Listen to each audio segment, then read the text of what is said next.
entre eux avec la permission de Dieu. Nous sommes sur la même voie. La seule séparation entre les musulmans et les chrétiens concerne la divinité du Christ. Que Jésus soit Dieu. Ils disent que Jésus est le Fils unique bien-aimé de Dieu.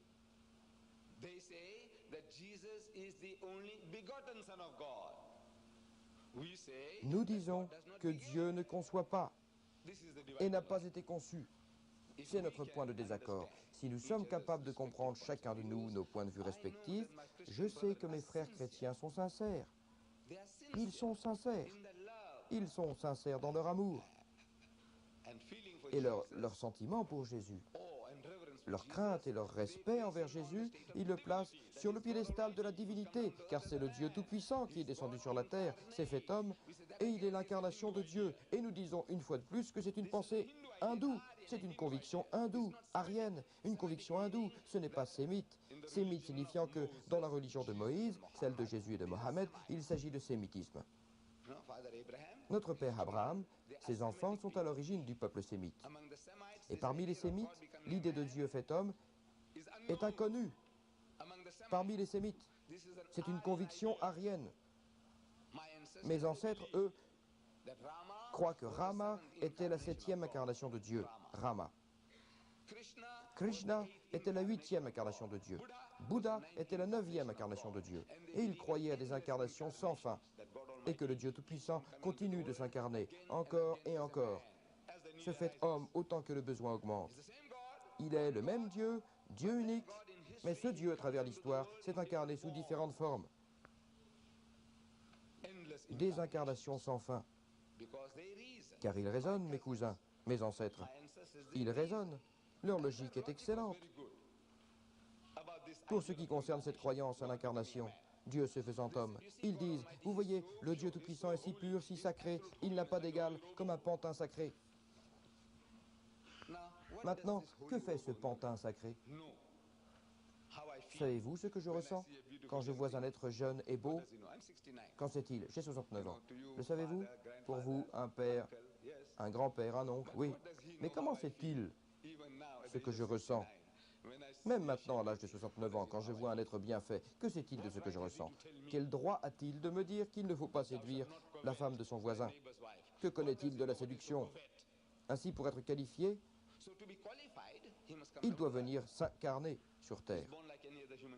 Il est né comme n'importe quel enfant humain, et comme il a grandi en l'absence de son père, si quelqu'un essaie de faire l'amour à sa mère, il est trop petit pour intervenir, mais il sait ce qu'il ressent.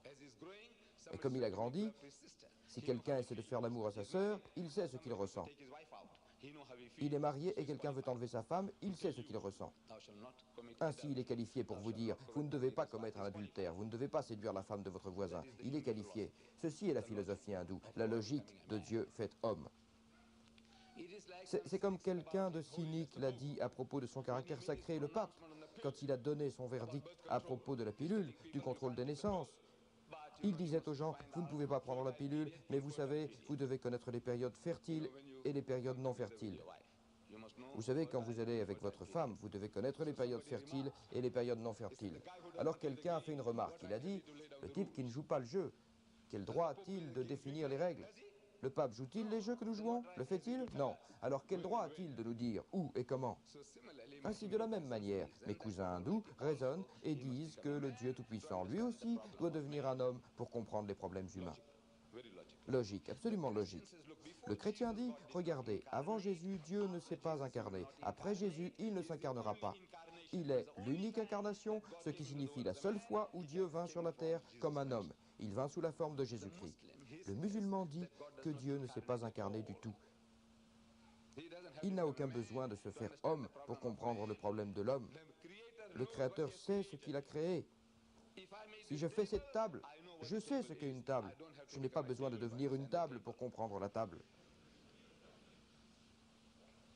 Si je fais ce micro, je sais ce que j'ai fait, je suis qualifié pour vous dire comment l'utiliser. Si je fais une coccinelle de Volkswagen, je n'ai pas besoin de devenir une Volkswagen coccinelle pour comprendre. Pour tout vous dire, à son sujet, si je l'ai faite, je sais ce que c'est et je peux vous dire comment utiliser cette machine de ma fabrication. De la même façon, nous disons que le Dieu Tout-Puissant a créé les choses et connaît sa création. et il est qualifié pour vous dire comment faire et ne pas faire, comment ne pas abuser de la machine qu'il a créée. Il est qualifié. Dieu ne s'est pas incarné, il ne s'est pas fait homme pour comprendre le problème de l'homme. Le Créateur connaît ce qu'il a créé. Ce qu'il a fait, c'est de choisir un homme parmi les hommes, un de nous, de chair et de sang, en tout respect. Mais cette personne est si parfaite, en si parfaite harmonie, si sincèrement dévouée à Dieu, que le Dieu Tout-Puissant communique avec lui sur un très haut niveau spirituel, ce que nous appelons une révélation. Il est comme une onde électromagnétique du monde spirituel. Cette personne, notre frère, la capte, il l'entend. Nous sommes assis à côté de lui, mais nous n'entendons rien. Nous sommes trop coriaces pour appréhender ce message. Il l'entend à un haut niveau et il nous le transmet et l'adapte à notre niveau humain. 1000 km/h, une onde sonique. Tu ne voleras pas, tu ne tueras pas, tu ne commettras pas d'adultère, etc., etc. Nous dit-il à notre niveau humain. Nous disons une telle personne est un prophète de Dieu. Il est la parole de Dieu. Il parle selon les mots de Dieu. Mais il n'est pas Dieu. N'importe lequel, aucun d'entre eux, chaque prophète de Dieu que nous aimons, respectons et révérence, nous disons qu'ils transmettent la parole de Dieu, mais ce ne sont pas des dieux. C'est le point de vue musulman. Il n'a pas dit aux hindous, Rama n'est pas Dieu, Krishna n'est pas Dieu, mais Mohammed est Dieu. Il n'a pas dit aux chrétiens, Jésus n'est pas Dieu, mais Mohammed est Dieu. Non, il n'a rien dit de la sorte. Il a dit que ce sont toutes ces créatures. Nous devons les aimer, les respecter et les révérer, les suivre, mais n'adorer nul autre que Dieu, le Père, dans les cieux, qui est le vrai Dieu. Alors, Messiah, Messie, Jésus est le Messiah, il est le Messie, qui se traduit Christ. Maintenant, cette expression, Christ, cela en fait-il un Dieu? C'est ce que les chrétiens pensent, que le mot Christ, il est le Christ. Ils pensent que c'est un type de qualificatif pour décrire Dieu sous sa forme humaine. Non. Que signifie Christ? Le mot provient du terme, le mot hébreu Messiah, en arabe, Messie. Il provient de la racine du mot Masaha en arabe et en hébreu. Masaha signifie frotter, masser et oindre. Les prêtres et les rois étaient oints lorsqu'ils étaient consacrés dans leurs offices. Regardez, c'est comme une cérémonie de couronnement, ou bien comme votre cérémonie de remise de diplôme. Les prêtres et les rois, dans le bon vieux temps, avaient l'habitude d'être oints avec l'huile sacrée ou avec de l'eau. Ainsi, à compter de ce jour, vous êtes notre imam, vous êtes notre prêtre. Ou à compter de ce jour, vous êtes notre gouverneur, vous êtes notre roi, souverain. Les prêtres et les rois étaient soumis à cette coutume. Ainsi, nous avons le mot Messiah, qui signifie oint, qui signifie nommé. C'est ce que cela signifie, nommé par Dieu. Ainsi, Jésus était une personne nommée, ointe par Dieu. Une respectable, très respectable position. Et ce n'est pas le seul terme de la Bible. Dans le Coran, c'est le terme unique. Et Jésus y est la seule personne mentionnée par ce terme, ce titre. Messie, Jésus, uniquement. Mais dans la Bible, c'est une expression très courante. Messiah, Messie. Vous le lisez dans la Bible, dans mon propre livre, Le Christ dans l'Islam. Je ne sais pas s'ils sont disponibles ici, mais nous les fournissons gratuitement depuis l'Afrique du Sud. Nous en avons imprimé plus de 200 000 jusqu'à ce jour. Distribution gratuite. Je vous donne des références, de nombreuses références de cette Bible, où ce mot est utilisé pour d'autres êtres, ou choses et choses, pas seulement l'espèce humaine, mais des objets inanimés. Oint. Le mot que vous trouvez est oint, oint. Les prêtres étaient oints. Les cornes étaient ointes. Vous savez, c'était les espèces de couronnes de l'ancien temps. Ils avaient l'habitude de porter des cornes pour montrer combien ils étaient vigoureux. Vous voyez ces chefs, les cornes étaient ointes. Les piliers, vous savez, les colonnes étaient ointes. Les colonnes étaient ointes. Les peaux et les poils étaient ointes. Qu'est-ce que cela signifie? Oint, des peaux et des poils. Les Hébreux, dans la Bible hébraïque, le mot est Messiah. Les peaux et les poils étaient des Messiahs. Les piliers étaient des Messiahs. Ils ont fait des piliers. Les Messiahs, vous avez des peaux, vous avez des peaux et des poils. Vous savez, les femmes cuisinent avec. Vous voyez quelquefois, ce sont des termes très communs. Je reste perplexe parce que les gens n'ont peut-être pas entendu des expressions comme la craie et le fromage. Quand je suis allé au Canada, j'ai eu des difficultés. Vous voyez, parmi les gens anglophones et en Grande-Bretagne et dans les colonies, la craie et le fromage est une expression courante. Vous savez, craie et fromage. La craie des Douvres. Vous connaissez les falaises de Douvres. Ils savent qu'elles sont faites de craie et nous avons l'habitude d'utiliser des tableaux noirs sur lesquels nous avons coutume d'écrire avec la craie. Alors au Canada, quand je parle de craie et fromage, ce qui veut dire aux antipodes, voyez-vous, ils se ressemblent, la craie et le fromage peuvent se ressembler, mais vous ne pouvez pas manger de la craie et vous pouvez manger du fromage. Ce qui signifie aux antipodes, bien qu'ils se ressemblent. Et ils ne savaient pas de quoi je parlais. Quelqu'un a dû attirer mon attention et dire que ces gens ne savent pas ce que signifie craie et fromage. Ils utilisent des crayons, voyez-vous, des crayons. Ils parlent de crayons, ils ne parlent pas de craie pour écrire sur le tableau noir. Difficulté, des pots et des poêles. Vous autres, vous comprenez, pots et poêles.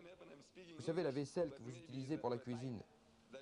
Je suis content, voyez-vous. Il peut arriver que je parle anglais, mais peut-être que d'un autre genre auquel vous n'êtes peut-être pas habitué. Ainsi, les pots et les poêles étaient ouin, en hébreu Messiah, en grec Christos, Christos duquel nous avons obtenu le mot Christ.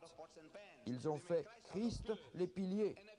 Et un païen du nom de Cyrus, dans le livre d'Ésaïe, chapitre 45, verset 1, Dieu dit, « C'est moi qui t'ai nommé ainsi. » Quoi? Christ. Je t'ai appelé Christ, Messiah.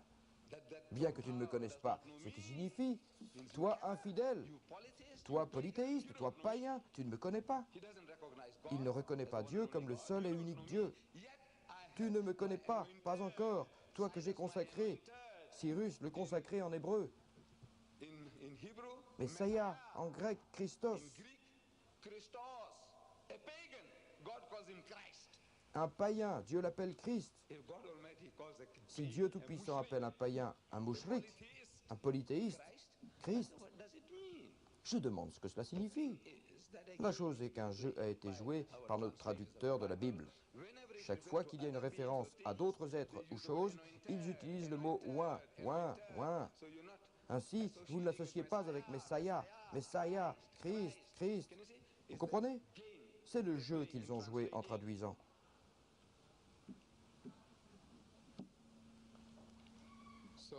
Alors, j'ai dit, voyez-vous, ce mot Messiah, au Christ, ne signifie pas Dieu. Si Dieu peut utiliser ce terme pour les païens, pour les pots et les poêles, pour les cornes et pour les piliers, je demande que signifie Christ. Non, nous disons, regardez, c'est un terme respectueux que nous donnons à Jésus. Il est oint, il est choisi par Dieu. Il est un authentique homme de Dieu. Mais il n'est pas Dieu. La naissance de Dieu naît sans père humain. Je dis que ce n'est pas ça qui en fait un Dieu, parce que dans la Bible, d'autres sont qualifiés plus hautement que Jésus à cette échelle. Au moment des questions, vous aurez le privilège de me demander qui et où. Et je vous montrerai dans la Bible qu'il y a, en d'autres endroits, de plus grands que Jésus sur le plan de la naissance. Plus grand que Jésus, qui mérite une plus grande adoration que Jésus dans la Bible chrétienne. C'est le point essentiel de nos différences. Maintenant, l'image coranique est, quand Jésus, lorsque l'annonciation a été faite à Marie, elle a dit « Comment cela se fait-il alors que je ne connais aucun homme ?» La version biblique est, telle que nous la lisons dans l'évangile de Saint Luc, la même histoire, pratiquement identique. Quand Dieu annonça à Marie cette bonne nouvelle, Marie, la mère de Jésus, dit « Comment cela se peut-il alors que je ne connais aucun homme ?» Dans le Coran, quand aucun homme ne m'a touché, les deux signifiant la même chose. C'est seulement le choix des mots signifiant la même chose, 100%, signifiant la même chose. Je ne connais aucun homme ou aucun homme ne m'a touché signifie sexuellement. Je n'ai eu aucune relation. Comment puis-je avoir un enfant? Dans le Coran, il nous est dit « Soit et il fut ».